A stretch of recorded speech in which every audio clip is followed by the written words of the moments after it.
पूर्वोत्तर को विश्व के 36 बायोडायवर्सिटी हॉटस्पॉट में से एक बनाने का काम किया है।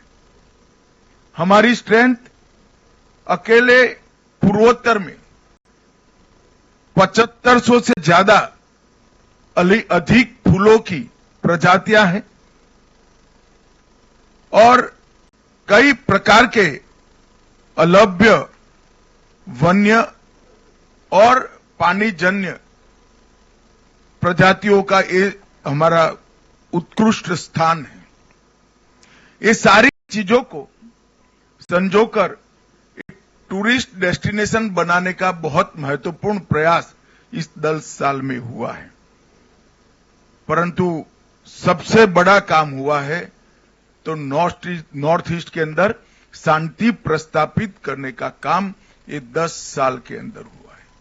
मैं बाद में इसमें डिटेल बताऊंगा, परंतु 20 से ज्यादा समझौते कर 9000 से ज्यादा हाथ में हथियार लिए युवाओं को सरेंडर कर मेन स्ट्रीम में शामिल कर नॉर्थ ईस्ट के अंदर शांति प्रस्तापित हुई, जो हर प्रकार के विकास की नींव बनी है। और अभी अभी प्रधानमंत्री जी अष्टलक्ष्मी कंसेप्ट को एक और ताकत देने के लिए दिल्ली के कार्यक्रम में गए और अब ये अष्टलक्ष्मी कंसेप्ट पूरी दुनिया, पूरा देश स्वीकार कर रही है। मैं आज सभी मुख्यमंत्रियों को भी कहना चाहता हूं कि पूरा देश चाहता है कि नॉर्थ ईस्ट का हर व्यक्ति समृद्ध बने, नॉर्थ ईस्ट का हर राज्य समृद्ध बने और उत्तर प्रदेश से कई गुना बड़ा हमारे भूभाग देश के विकास में योगदान करता रहे। एक प्रकार से इतनी सारी डायवर्सिटी के साथ विकास के रास्ते पर आगे बढ़ने के लिए सभी प्रकार की मूल संरचनाएं खड़ा करने का काम ये 10 साल में हुआ है। अब समय आ गया है कि नींव पर एक बुलंद, मजबूत और समावेशी विकास की आगे बढ़ने का काम हमें करना है। पूर्वोत्तर के विकास की गति बढ़ाकर पूर्वोत्तर को शेष भारत के बरोबर लाना, ये भारतीय जनता पार्टी की नरेंद्र मोदी सरकार का लक्ष्य है। केंद्र में जब जब भारतीय जनता पार्टी की सरकार आई, नॉर्थ ईस्ट को प्रायोरिटी देने की शुरुआत करी। जब अटल जी की सरकार बनी, तब हमने डोनर मंत्रालय की स्थापना करी और मोदी जी ने पूरी मंत्रिपरिषद को नॉर्थ ईस्ट का रात्रि निवास वाले दौरे करने का आग्रह कर 700 से ज्यादा मंत्रियों ने अब तक रात्रि निवास, 700 दिन से ज्यादा रात्रि निवास यहां पर हुआ है। प्रधानमंत्री स्वयं 65 बार आए हैं और हर बार कोई न कोई तोहफा नॉर्थ ईस्ट के लिए लेकर आए हैं। भारतीय जनता पार्टी की मोदी सरकार ने पूर्वोत्तर की संस्कृति को भी संरक्षित करने के लिए कोई कसर नहीं छोड़ी। सबसे ज्यादा अगर पूर्वोत्तर की भाषाओं को 8वीं अनुसूची में समाने का काम हुआ तो वो भारतीय जनता पार्टी के शासन में हुआ। हमने भी विभिन्न समझौते जो किए, उसमें पूर्वोत्तर की अलग अलग बोलियों को ताकत देना, उसको संजोना और प्राथमिक शिक्षा कम से कम पूर्वोत्तर की भाषा में हो, इसके लिए हमने बड़ा आग्रह रखा है। और मैं मानता हूं कि इससे बहुत बड़ा फायदा हमारी सांस्कृतिक विरासत को संजोकर रखने में होगा। अब समय आ गया है कि $5 ट्रिलियन की अर्थव्यवस्था को पूर्वोत्तर के विकास से एक बिग पुश देने का समय आ गया है और इसके लिए एक्ट ईस्ट, एक्ट फास्ट और एक्ट फर्स्ट, ये तीनों मंत्र जो हमें दिए गए हैं, ये तीनों मंत्र को चरितार्थ करने का काम डोनर मंत्रालय बखूबी कर रहा है, एनईसी भी कर रही है। एनईसी ने अपने 50 वर्षों में आकांक्षाओं, जरूरियातों और चुनौतियों के संभावित समाधानों पर चर्चा करने का एक महत्वपूर्ण मंच बनकर पूर्वोत्तर के विकास की भाग्य रेखा बनने का काम किया है। भारत सरकार और पूर्वोत्तर के छोटे छोटे राज्यों की नीति के बीच में सामंजस्य हो, जिसके कारण विकास नीचे तक पहुंचता है, इसमें एनईसी की बड़ी भूमिका रही है। विकास की योजनाएं तैयार करना, विभिन्न जनजातीय समूहों को विकास के साथ जोड़ना और समग्र क्षेत्र को एक अलग दृष्टिकोण से ऊपर से देखकर समग्र क्षेत्र के विकास का आयोजन, रेखांकित करने का काम पूर्वोत्तर में एनईसी ने किया है।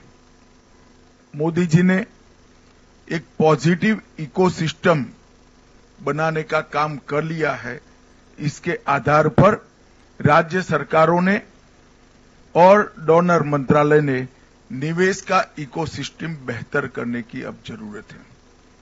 कनेक्टिविटी अब प्रॉब्लम नहीं रही और विश्व के साथ कनेक्टिविटी भी थोड़े समय के बाद प्रॉब्लम नहीं रहने वाली है। बांग्लादेश के एन्क्लेव्स एक्सचेंज के बाद पूर्वोत्तर को दुनिया के साथ जोड़ने का हमारा लक्ष्य बहुत जल्दी समाप्त हो जाएगा। पूर्वोत्तर में एक औद्योगिक इकोसिस्टम इससे दृढ़ होगी और पूरी दुनिया का बाजार यहां पर निवेश करने वालों के लिए खुलेगा और इसके लिए हर राज्य ने भी अपने प्रयास मजबूत करने पड़ेंगे। भारत सरकार भी सभी इन्वेस्टरों को पूर्वोत्तर की ओर आने के लिए प्रेरित करती है। अभी केंद्रीय मंत्रिमंडल ने सेमीकंडक्टर और डिस्प्ले विनिर्माण की इकोसिस्टम के विकास के लिए 3 सेमीकंडक्टर यूनिट नॉर्थ ईस्ट में स्थापना करने का निर्णय लिया। इनमें से एक इकाई Tata Semiconductor Assembly and Test Private Limited लगभग 27,000 करोड़ के इन्वेस्टमेंट से आसाम में आने वाली है। वो अब तक का सबसे बड़ा इन्वेस्टमेंट होने वाला है और इसके साथ साथ 20,000 प्रत्यक्ष रोजगार और 60,000 अप्रत्यक्ष रोजगार खड़े होंगे। इस फ्यूचर पोटेंशियल को ध्यान में रखकर भारत सरकार का शिक्षा विभाग नॉर्थ ईस्ट की यूनिवर्सिटियों के साथ बैठकर इसी प्रकार के शिक्षा से लैस, ज्ञान से लैस युवा तैयार हो, इसके लिए भी कोर्स की निर्मित कर रहा है, जिससे जो जॉब जनरेट होंगे इसका सबसे बड़ा फायदा हमारे नॉर्थ ईस्ट के 8 राज्यों को मिले। ये जो इकाइयां डाउनस्ट्रीम ऑटोमेटिव के साथ साथ इलेक्ट्रॉनिक मैन्युफैक्चरिंग, टेलीकॉम मैन्युफैक्चरिंग और इंडस्ट्रियल मैन्युफैक्चरिंग के लिए भी सहायभूत होगी और मैं इतना आपको आश्वस्त करना चाहता हूं कि ये एक नई शुरुआत है।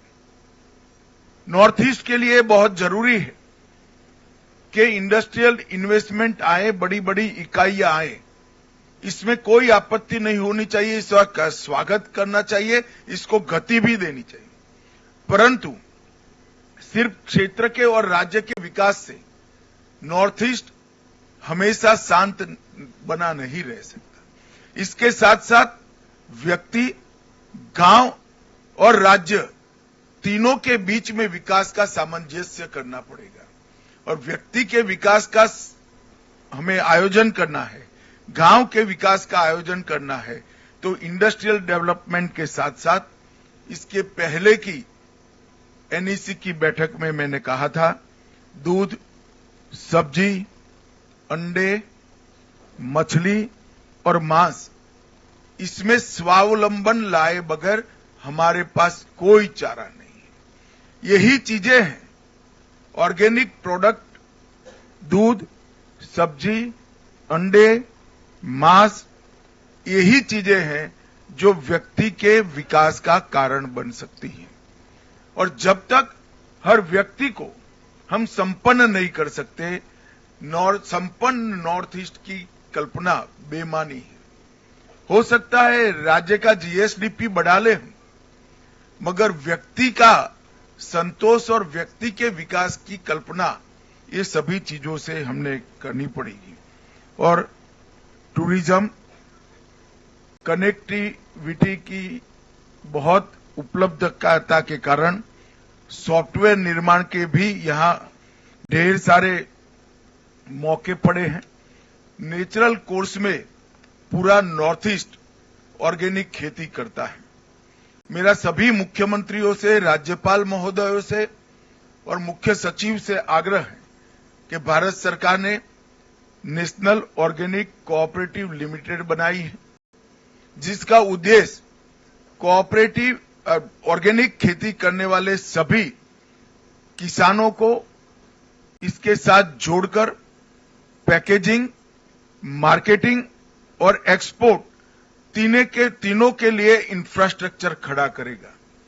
ये इंफ्रास्ट्रक्चर सिर्फ मुनाफा नहीं करेगा, पर केजी जो मुनाफा आएगा उसको वो ही किसान को वापस देगा जिस किसान के खेत में ऑर्गेनिक प्रोडक्ट बनी है। तो अंततोगत्वा कोऑपरेटिव बेसिस पर चलने के कारण अमूल की पेटेंट पर उत्पादन करने वाले हर किसान के पास ऑर्गेनिक प्रोडक्ट का मुनाफा वापस भेजने की व्यवस्था एनओसीएल में है। मेरा आग्रह है कि सभी राज्य एनओसीएल के साथ समझौता करें, अपने अपने राज्य के किसानों को एनओसीएल के साथ जोड़ें और उनकी ऑर्गेनिक प्रोडक्ट को आने वाले दिनों में विश्व के बाजार में पहुंचाएं। भारत सरकार ने नॉर्थ ईस्ट में पहले हर राज्य में 3 और आसाम जैसे राज्य में हर जिले में 1 ऑर्गेनिक सर्टिफिकेशन लैब प्रस्तापित करने का निर्णय लिया है, जिसके माध्यम से भूमि और कृषि उत्पाद दोनों का विश्वसनीय ऑर्गेनिक सर्टिफिकेशन होगा। भारत ब्रांड ऑर्गेनिक प्रोडक्ट वो लॉन्च कर दिया गया है और वो ब्रांड के साथ ये विश्व के बाजार में जाएगी। 2 कोऑपरेटिव ब्रांड्स लॉन्च हुए हैं, अमूल कोऑपरेटिव और भारत कोऑपरेटिव, जिसके माध्यम से हम विश्व भर में हमारी ऑर्गेनिक प्रोडक्ट को पहुंचाएंगे। कनेक्टिविटी के लिए जो कुछ करना बाकी है वो हमारी प्रायोरिटी का विषय है और मैं भारत सरकार की ओर से आपको आश्वस्त करना चाहता हूं कि आईटी की कनेक्टिविटी यहां पर बहुत अच्छे तरीके से हो जाएगी और फिर यहां पर सॉफ्टवेयर निर्माण के लिए भी एक बहुत बड़ा पोटेंशियल यहां पड़ा है। नई उद्योग नीति बहुत लुक्रेटिव है, देश भर से उद्योग हम ला पाए इसी है, इसका हमने फायदा उठाना चाहिए। मिशन पाम ऑयल ये नॉर्थ ईस्ट के सभी राज्यों के विकास का एक बहुत बड़ा रास्ता बनने की संभावनाएं मिशन पाम ऑयल के अंदर पड़ी है। देश के अंदर तिलहन का उत्पादन कम है, हम अभी भी एडिबल ऑयल के क्षेत्र में आत्मनिर्भर नहीं है। ये मिशन पाम ऑयल ही हमें आत्मनिर्भर कर सकता है और इसके लिए गुजरात में कुछ जगह टिश्यू कल्चर के प्रयोग भी हो रहे हैं, जो पर्याप्त मात्रा में ज्यादा प्रोडक्ट देने वाले पाम के पौधों का निर्माण भी करेंगे और यहां पर देने का काम भी करेंगे और किसानों को क्रूड पाम ऑयल के मूल्य पर 2% डिफरेंशियल देने का भी भारत सरकार ने आयोजन करा है। अब तक पूर्वोत्तर क्षेत्र में 10 नई तेल मिलों का विकास करने का प्रस्ताव है। मुझे लगता है कि ये हमें फायदा कराएगा। सुरक्षा के क्षेत्र में हमने मल्टी डायमेंशनल अप्रोच यहां पर अपनाया है। हर राज्य की एक विशिष्ट रणनीति बनाकर हम 10 साल में आगे बढ़े और इसका परिणाम है कि पुलिस, आर्मी, असम राइफल और केंद्रीय पुलिस बल, इस सब ने इकट्ठा मिलकर यहां पर एक बहुत अच्छी व्यवस्था करने में सफलता पाई है, जिसके चलते हिंसक घटनाओं में 31% कमी और नागरिकों की मृत्यु में 86% की कमी ये 10 साल में हमने सिद्ध की है। लगभग 10,574 विद्रोही सरेंडर हुए हैं और कई सारे समझौते किए। NLFD का समझौता 2019 में किया, ब्रू समझौता 2020 में किया, बोडो समझौता 2020 में किया, कार्बी समझौता 2021 में किया, आदिवासी समूहों के साथ समझौता 2022 में किया, DNLA समझौता 2023 में किया, UNLF शांति समझौता 23 में हुआ, उल्फा शांति समझौता 23 में हुआ, त्रिपुरा समझौता 24 में हुआ, NLFT और ATTF का समझौता 2024 में हुआ। इसके साथ साथ आसाम मेघालय अंतर्राज्यीय सीमा समझौता और आसाम अरुणाचल अंतर्राज्यीय सीमा समझौता भी हुआ। इसके कारण पूरे नॉर्थ ईस्ट के अंदर शांति प्रस्थापित करने का हमें बहुत सफलता मिली है। मैं एक विशिष्ट बात पर भी आपका ध्यान आकृष्ट करना चाहता हूं। हमने भारत को नशा मुक्त करने का एक अभियान लिया है। मैं मानता हूं कि नॉर्थ ईस्ट की इसमें विशिष्ट जिम्मेदारी है, क्योंकि नारकोटिक्स का आने का एक प्रमुख रास्ता नॉर्थ ईस्ट के राज्यों के होकर जाता है। काफी कुछ हुआ है, मैं इससे कोई ऐसा नहीं मानता कि काम नहीं हुआ है। विगत 6 सालों के अंदर काफी कुछ काम हुआ है, मगर हमारी गति पर्याप्त नहीं है। मेरा आग्रह है सभी मुख्यमंत्री और राज्यपालों से कि आप सभी लोग हमारी जो जिले की निगरानी समिति बनाई है, उसको कितनी बैठकें जिला लेवल पर होती हैं, उस पर पूरा बल दीजिए, उसको मॉनिटर करिए और नॉर्थ ईस्ट को पूरे भारत के लिए नारकोटिक्स के रास्ते का जो कलंक लगा है, वो कलंक को हमें मिटाना चाहिए। नशा आने वाली पीढ़ियों को खोखला करता है और हमने पूर्णतया से भारत को नशा मुक्त बनाने का काम करना है और ये मिशन, उसमें नॉर्थ ईस्ट बहुत बड़ा योगदान कर सकता है। तीनों नई संहिताएं जो आई हैं, आपराधिक न्याय प्रणाली में 3 नए कानून आए हैं। इसके इम्प्लीमेंटेशन के लिए फरवरी माह में मैं दिल्ली में सभी मुख्यमंत्रियों की एक साथ मीटिंग बुलाने वाला हूं। मेरा आग्रह है कि उसके पहले NCRB और BPRND के साथ आपके पुलिस प्रमुख बैठकर आपका पूरा नॉर्थ ईस्ट को कंप्लीट तीनों संहिता के अमलीकरण के लिए तैयार करने का काम समाप्त कर ले। मैं आपको विश्वास दिलाता हूं कि तीनों संहिता के इम्प्लीमेंटेशन के बाद, पूर्ण इम्प्लीमेंटेशन के बाद कोई भी FIR रजिस्टर होगी, वो सुप्रीम कोर्ट तक 3 साल में इस नागरिक को न्याय मिल जाएगा।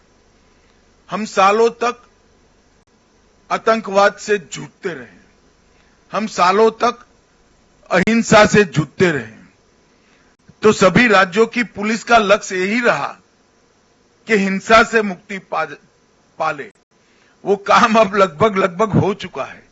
अब समय आ गया है कि नॉर्थ ईस्ट को भी, नॉर्थ ईस्ट के हर नागरिक को संविधान ने दिए हुए अधिकार मिले उसकी संपत्ति के रक्षण का अधिकार मिले, इसके सम्मान के संरक्षण का अधिकार मिले और उसके परिवार के संरक्षण का अधिकार मिले, जो ये 3 संहिताओं में है। अब समय आ गया है नॉर्थ ईस्ट के पूरी पुलिस का कल्चर बदलने का, इसकी दिशा बदलने का। यहां शांति हो चुकी है। अब हमारा ध्यान उग्रवादी जुथों के साथ मुठभेड़ की जगह नागरिकों को उनके अधिकार मिले, इसकी और पूरे सभी राज्यों के गृह मंत्रालय का ध्यान डाइवर्ट करना पड़ेगा। इसके लिए नॉर्थ ईस्ट के हर राज्य की पुलिस के अप्रोच के अंदर, ट्रेनिंग के अंदर और फोकस के अंदर, तीनों के अंदर परिवर्तन करने की जरूरत है। परंतु इसकी पूर्व शर्त है कि ये तीनों संहिताओं का कंप्लीट इंप्लीमेंटेशन नॉर्थ ईस्ट के राज्यों के साथ अंदर हो जाए। मेरे सभी राज्यपालों से विशेष आग्रह है कि आप स्वयं इसका मॉनिटर करिए, क्योंकि नागरिकों को एफआईआर करने से न्याय मिलता है, ये भाव नॉर्थ ईस्ट में खड़ा करना बहुत जरूरी है। क्योंकि नॉर्थ ईस्ट पुलिस का पूर्ण फोकस 4 दशक तक इंसर्जेंसी के साथ लड़ने में रहा है। अब इंसर्जेंसी नहीं है, तब नागरिक के अधिकारों को हमने प्रस्थापित करना चाहिए। मैं फिर से रिपीट करना चाहूंगा, पुलिस की ट्रेनिंग, पुलिस का फोकस, ये दोनों हमें बदलना पड़ेगा। तभी जाकर हम संविधान दत्त अधिकार जो पूरे देश के नागरिकों को मिले हैं, वो नॉर्थ ईस्ट के नागरिकों को दे पाए। पीएमडीआई अब तक 6600 करोड़ रुपए की योजनाएं हैं। नागालैंड और कुछ योजनाएं एकदम पाइपलाइन में है। मुझे पूरा भरोसा है कि 6600 करोड़ से हम कुछ ही महीनों में 9000 करोड़ तक पहुंच जाए। ये हमारे लिए बहुत बड़ी उपलब्धि है। सड़कें, विद्युत परियोजनाएं, शिक्षा परियोजनाएं, स्वास्थ्य परियोजनाएं, खेल का इंफ्रास्ट्रक्चर और टूरिज्म की परियोजनाएं, ये मिलाकर लगभग 111 से ज्यादा परियोजनाओं ने पूर्वोत्तर के विकास के लिए ढेर सारा काम किया है। 14-15 से हमारे बजट में 153% की वृद्धि हुई है। लगभग 22 मिशन से पूरे पूर्वोत्तर को हम समृद्ध बनाने का एक महत्वाकांक्षी लक्ष्य रखे हैं। Mission organic value chain development भी हमने आगे मैंने बताया ऐसे परिपूर्ण करनी पड़ेगी। और कनेक्टिविटी के लिए मैं भारत सरकार की ओर से आपको आश्वस्त करना चाहता हूं, हर प्रकार की सहायता पूर्वोत्तर राज्य को हम करेंगे और उसमें बजट की कोई कमी नहीं। सिर्फ रेल कनेक्टिविटी 81,000 करोड़ रुपया की योजनाएं अब तक बन चुकी हैं। रोड कनेक्टिविटी में 41,000 की योजनाएं बन चुकी हैं। हवाई अड्डे के 64 रूट नए चालू हुए हैं और अब बाकी जो बचा है काम भी द्रुत गति से 3 साल में समाप्त करने का काम हमने लक्ष्य रखा है। मेरा आग्रह है कि नैसेक का सबसे ज्यादा उपयोग नॉर्थ ईस्ट के राज्यों ने करना चाहिए। नैसेक की स्थापना भी अटल जी के समय में हुई और टेक्नोलॉजी का उपयोग ये विषम भौगोलिक परिस्थिति में बसे हुए 8 छोटे छोटे राज्यों को, जब तक आपके डेवलपमेंट में टेक्नोलॉजी का उपयोग लेकर आप नहीं जाते हैं, डेवलपमेंट का फोकस तय नहीं कर सकते। रास्ते नेचुरल कोर्स में कहां से बनाने से कम अवरोध है, वो हम टेक्नोलॉजी से बहुत अच्छे तरीके से आइडेंटिफाई कर सकते हैं। वो करते हैं तो रास्ते बनाने का बजट कम से कम 30% कम होता है। बाढ़ से हम ग्रस्त हैं। बाढ़ को डाइवर्ट कर बड़े तालाब बनाकर टूरिज्म, एग्रीकल्चर और बाढ़ से बचना तीनों लक्ष्यों को सिद्ध कर सकते हैं। आसाम ने प्रायोगिक स्तर पर 15 बड़े तालाब बनाए हैं। सभी राज्यों ने ये बाढ़ से निजात पाने के लिए और पानी के स्टोरेज के लिए इसका उपयोग करना चाहिए। आसाम के मॉडल को समझना चाहिए। मैं चाहूंगा कि एनईसी भी आसाम के मॉडल को बाकी सारे राज्यों में जहां जहां प्लेन जगह उपलब्ध है वहां पर बड़े तालाब बनाकर टूरिज्म, इरिगेशन, ड्रिंकिंग वाटर और बाढ़ से निजात, ये चारों लक्ष्य को सिद्ध कर सकते हैं। और इसके लिए भी टेक्नोलॉजी का उपयोग महत्वपूर्ण तरीके से हो सकता है। टेक्नोलॉजी के उपयोग से भ्रष्टाचार भी कम होता है और टेक्नोलॉजी से उपयोग से डीबीटी को भी हम आगे ले जा सकते हैं। आज नेसेक की भी मीटिंग है, बहुत सारी चीजें पहले तय हुए हैं। मैं यहां आने से पहले देख कर आया हूं, बहुत अच्छा इम्प्लीमेंटेशन हर राज्यों ने करा है। एक छोड़कर सभी राज्यों के मुख्यमंत्री ने अपनी ऑफिस से ही नेसेक के साथ किसी को जोड़ने का काम किया है। इससे इन कामों को गति मिली है। अंत में मैं इतना ही कहना चाहता हूं, पूर्वोत्तर शांत होना पर्याप्त नहीं है, पूर्वोत्तर को समृद्ध करने का हमारा लक्ष्य होना चाहिए। पूर्वोत्तर शांत और समृद्ध होना भी पर्याप्त नहीं है, पूर्वोत्तर की हमारी विविधता की जो पहचान है, सांस्कृतिक पहचान है, कला की पहचान है, साहित्य की पहचान है और भाषाओं का अस्तित्व, इसको संजो कर रखना न केवल पूर्वोत्तर पूरे देश के लिए महत्वपूर्ण है, क्योंकि भाषाएं, संस्कृति हमेशा से हमारे देश की बहुत बड़ी धरोहर रही है। मैं आपको विश्वास दिलाता कि मोदी जी के नेतृत्व में मैं, सिंधिया जी और सुकांत मजूमदार जी तीनों आपके एडवोकेट बनकर भारत सरकार में आपकी हर समस्या के लिए खड़े हैं।